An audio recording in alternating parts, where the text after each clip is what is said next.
ఏమండి వాడు చెప్పింది మీకేమన్నా అర్థమైందా? ఏం చెప్పాడే వీడు? ఒక్క ముక్క అర్థం కాలేదు.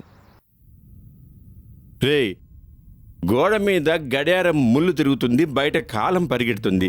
ఏం చేస్తావురా నువ్వు? నాన్న, ఆ గోడ మీద తిరిగే గడియారం ఆగిపోవాలంటే చేత్తో పట్టుకుంటే ఆగిపోతుంది, కానీ బయట తిరిగే కాలం ఆగిపోవాలంటే దేంతో పట్టుకోవాలో చెప్పు నాన్న. నువ్వు బాగా పెద్దోడు అయిపోయావురా. సర్లేనన్నా, మీరు కూడా మాలాగే టీషర్ట్లు జీన్స్ ప్యాంట్లు వేసుకుంటారే, మరి తిట్టేటప్పుడు కొత్తగా పాతను ఆలోచించరే నాన్న. ఫ్రెష్ గా తిట్టడానికి ట్రై చేయండి నాన్న. అప్డేట్ అవ్వండి. అసలు నీ ఉద్దేశం ఏమిట్రా? అయినా నాన్న, నేనేమంటానంటే మీరు మమ్మల్ని కొత్తగా తిట్టాలి. ఎందుకంటే రేపు పొద్దు మేము బయటికి వెళ్ళినప్పుడు 10 మంది 10 రకాలుగా తిట్టినప్పుడు ఆ తిట్లు మాకు అలవాటు కావాలి కదా నాన్న. రే, ఈ సిచ్యువేషన్ తండ్రి కొడుకు చెప్పే నీతి మాటలు రా. నువ్వు సిచ్యువేషన్ డామినేట్ చేసి నాకు నీతి మాటలు చెప్తున్నావురా.